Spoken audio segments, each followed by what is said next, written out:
পিহিতের বেড়া লিচুর বাগানে। ঈদ উল ফিতরে মুক্তি পাওয়া সিনেমাগুলো এখনও দেশের প্রেক্ষাগৃহে দাপট দেখাচ্ছে। বিশেষ করে বনলতা এক্সপ্রেস সিনেমার সাফল্যের রেশ কাটতে না কাটতেই দরজায় কড়া নাড়ছে ঈদ উল আজহা। তবে এবারের কোরবানির ঈদ নিয়ে সিনেজগতে দেখা দিয়েছে ভিন্ন এক চিত্র।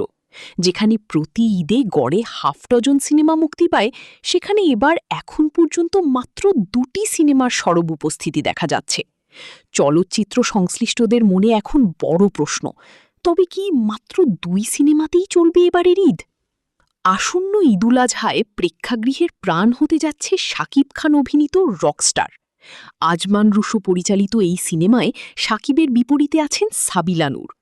টিজার ও মোশন পোস্টার প্রকাশের মাধ্যমে সিনেমাটি ইতোমধ্যেই আলোচনায় শীর্ষে রয়েছে।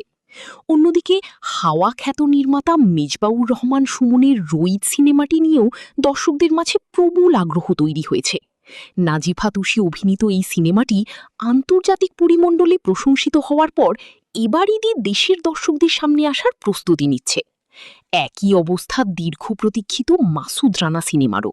প্রযোজনা প্রতিষ্ঠান জাজ মাল্টিমিডিয়া গত মাসে ট্রেলার প্রকাশের কথা জানালেও এখন পর্যন্ত কোনো আপডেট দেখা যাচ্ছে না। ফলে ঈদে এই সিনেমাগুলোর মুক্তি নিয়ে ধোঁয়াশা কাটছেই না। সিনেমাটি পরিচালনা করছেন সৈকত নাসির। অনিশ্চয়তা রয়েছে শবনম বুবলি ও আদর আজাদ অভিনীত পিনিক সিনেমাটি নিয়েও। গত 2 ঈদ ধরে মুক্তির ঘোষণা দিয়েও পিছিয়ে যাওয়া এই সিনেমাটি এবারও আসবে কিনা তা নিয়ে খুদ সিনেমা পাড়াতেই সন্দেহ রয়েছে।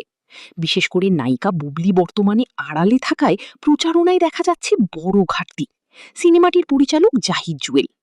চলচ্চিত্র বোদ্ধাদের মতে গত কয়েক বছরে দর্শকদের হলমুখী করার যে ইতিবাচক ধারা তৈরি